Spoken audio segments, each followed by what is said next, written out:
सी news बताई जाती है, फिर बाकी सारा टाइम जो है वो यही बताया जा रहा है कि हमने ईरान और अमेरिका की वॉर को रोक दिया है, या हम इसमें हैं और ये हमारी वजह से ही ये लड़ाई जो है रुक गई है। तो अगर हम इतने ही टैलेंटेड हैं तो हम अपने यहाँ की लड़ाइयाँ क्यों नहीं रोक पा रहे? हमें अफगानिस्तान की तरफ देखना चाहिए, वो लड़ाई भी रोक दें, हमें भारत के साथ जो टेंशन बनी है उसको भी ख़त्म करें। और जो कहा जा रहा है कि भारत साइड कश्मीर में मिसिंग पर्सन्स का इशू है, तो बिल्कुल होगा, लेकिन ज़रा बलूचिस्तान की भी खबर ले लें। बलूचिस्तान में क्या हो रहा है, वहाँ पे मिसिंग पर्सन्स का जो इशू है उसके लिए तो कई बार लोग इस्लामाबाद प्रेस क्लब के आगे बैठ के प्रोटेस्ट भी कर चुके हैं, जहाँ पर किसी एक गवर्नमेंट ऑफिशियल ने जाकर उनको एक गिलास पानी तक नहीं पूछा है। और उसके बाद अगर उसके ऊपर बात की जाए, ट्वीट लगाई जाए, तो उस पे जो है वो ईमान मजारी को 17 साल की जेल आप कर देते हैं कि जी क्यों बात की है बलूचिस्तान की, क्यों ट्वीट लगाई है, क्यों उन लोगों को कहा मिसिंग पर्सन का इशू नहीं होना चाहिए। तो सबसे पहले अपने आप को किसी काबिल अगर पाकिस्तान या पाकिस्तान की स्टेट कर ले, उसके बाद बात करें तो बेहतर होगा। हमारे अपने इश्यूज इतने ज्यादा हैं कि हम किसी दूसरे को कहते अच्छे नहीं लगते। ब्रिगेडियर वकार है कोई जवाब? जी मैं सिर्फ कहूंगा कि पूरा प्रोग्राम आपने पाकिस्तान से किया, वी यू एक्सपेक्ट के आर्दू बहन जो है कि बात ही ना हो। This is I think highly hypocritical. Please talk about 25 crore जो मुसलमान सफर कर रहे हैं, टॉक अबाउट जो कश्मीर में जो जुल्म हुआ है उस पर बात फिर करें। मुसलमान पर चले गए, पाकिस्तान से प्रोग्राम है तो फिर मुसलमान पर चले गए आप। Brigadier Waqar, this debate is not about the condition of Muslims.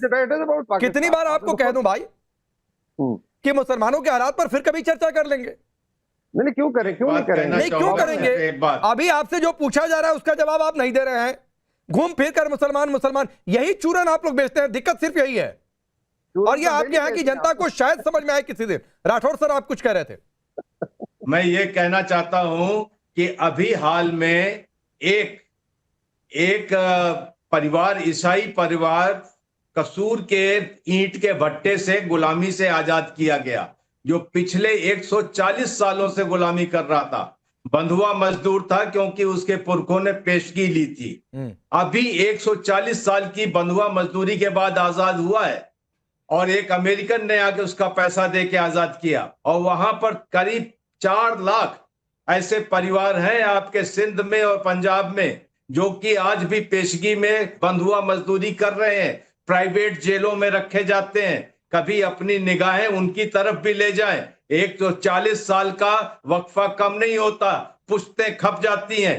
Just सोचिए, जस्ट उसका छोटा सा एक वो रहा होगा जो गलती की, वो हिंदू था या वो मुसलमान था नीचे तबके का, या वो ईसाई था। 140 साल, 4 पुश्तें, और मुश्किल से कुछ हजार रुपए, और होता है। और आप क्या हो रहा है? आप किसको ह्यूमन राइट्स का पाठ पढ़ा रहे हैं? पहले अपना देख लीजिए। कसूर का मामला है, अभी एक जुबली ऑर्गेनाइजेशन ने किया इसको।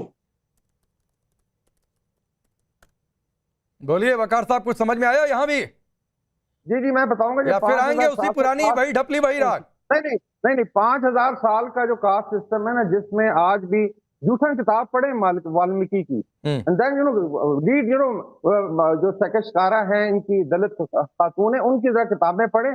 5000 ईयर प्रेसिव सिस्टम आपने रखा हुआ है, और आप हमें लेक्चर दे रहे हैं 140 साल की। It's a structured discrimination operation of Indian public. ठीक है, सुनिए, अब सुनिए, समय नहीं इजाजत दे रहा है।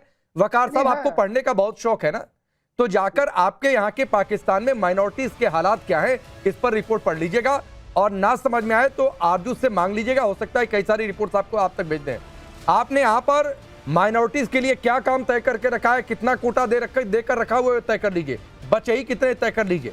इस पर डिबेट नहीं थी, फिर मैं कह रहा हूं। और जो आपने नेचर या कैरेक्टर दिखाया है, यही आपके यहाँ के हुक्मरानों का है कि मूल मुद्दे से हटकर चूरन बेचना है। तो सर, इससे बाहर निकल जाइए, आपके मुल्क का भला होगा, वरना है तो कूड़ेदान नहीं। आप सबका बहुत बहुत शुक्रिया। वक्त इतना ही। सी न्यूज़ बताई जाती है, फिर बाकी सारा टाइम जो है वो यही बताया जा रहा है कि हमने ईरान और अमेरिका की वॉर को रोक दिया है, या हम इसमें हैं और ये हमारी वजह से ही ये लड़ाई जो है रुक गई है। तो अगर हम इतने ही टैलेंटेड हैं तो हम अपने यहाँ की लड़ाइयाँ क्यों नहीं रोक पा रहे?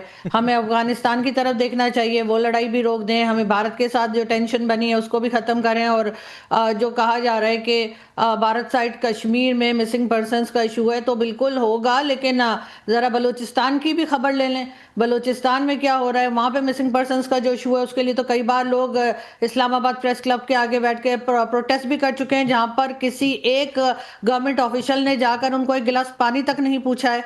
और उसके बाद अगर उसके ऊपर बात की जाए, ट्वीट लगाई जाए, तो उस पे जो है वो ईमान मजारी को 17 साल की जेल आप कर देते हैं कि जी क्यों बात की है बलोचिस्तान की, क्यों ट्वीट लगाई है, क्यों उन लोगों को कहा मिसिंग पर्सन का इशू नहीं होना चाहिए। तो सबसे पहले अपने आप को किसी काबिल अगर पाकिस्तान या पाकिस्तान की स्टेट कर ले, उसके बाद बात करे तो बेहतर होगा। हमारे अपने इश्यूज इतने ज्यादा हैं कि हम किसी दूसरे को कहते अच्छे नहीं लगते। ब्रिगेडियर वकार है कोई जवाब? जी मैं सिर्फ कहूंगा कि पूरा प्रोग्राम आपने पाकिस्तान से किया, वी यू एक्सपेक्ट के आरजू बहन जो है कि बात ही ना हो। This is I think highly hypocritical. Please talk about 25 crore जो मुसलमान सफर कर रहे हैं, टॉक अबाउट जो कश्मीर में जो जुल्म हुआ है उस पर बात करें। फिर मुसलमान पर चले गए, पाकिस्तान से प्रोग्राम है तो फिर मुसलमान पर चले गए आप।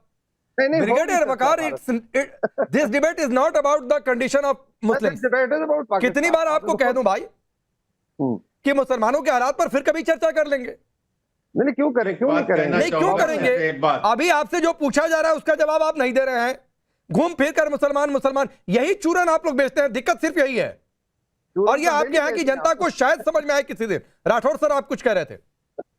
मैं ये कहना चाहता हूं कि अभी हाल में एक परिवार, ईसाई परिवार कसूर के ईंट के भट्टे से गुलामी से आजाद किया गया, जो पिछले 140 सालों से गुलामी कर रहा था।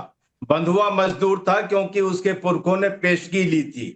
अभी 140 साल की बंधुआ मजदूरी के बाद आजाद हुआ है, और एक अमेरिकन ने आके उसका पैसा दे के आजाद किया। और वहां पर करीब 4 लाख ऐसे परिवार हैं आपके सिंध में और पंजाब में जो कि आज भी पेशगी में बंधुआ मजदूरी कर रहे हैं, प्राइवेट जेलों में रखे जाते हैं।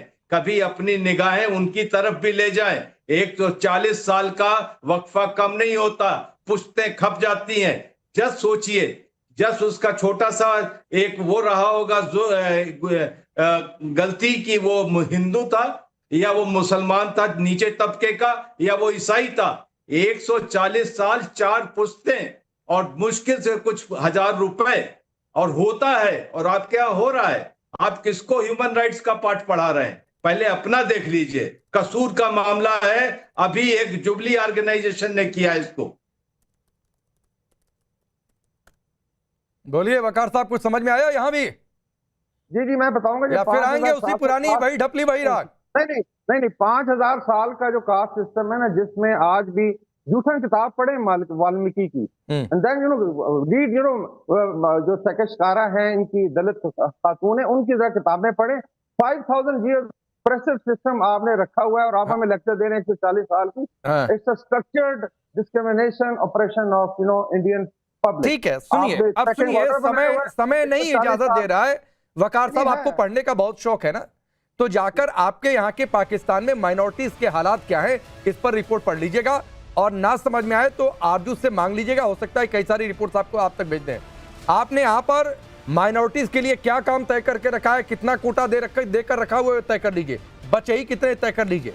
इस पर डिबेट नहीं थी, फिर मैं कह रहा हूं। और जो आपने नेचर या कैरेक्टर दिखाया है, यही आपके यहाँ के हुक्मरानों का है कि मूल मुद्दे से हटकर चूरन बेचना है। तो सर, इससे बाहर निकल जाइए, आपके मुल्क का भला होगा, वरना है तो कूड़ेदानी। आप सबका बहुत बहुत शुक्रिया। वक्त इतना ही।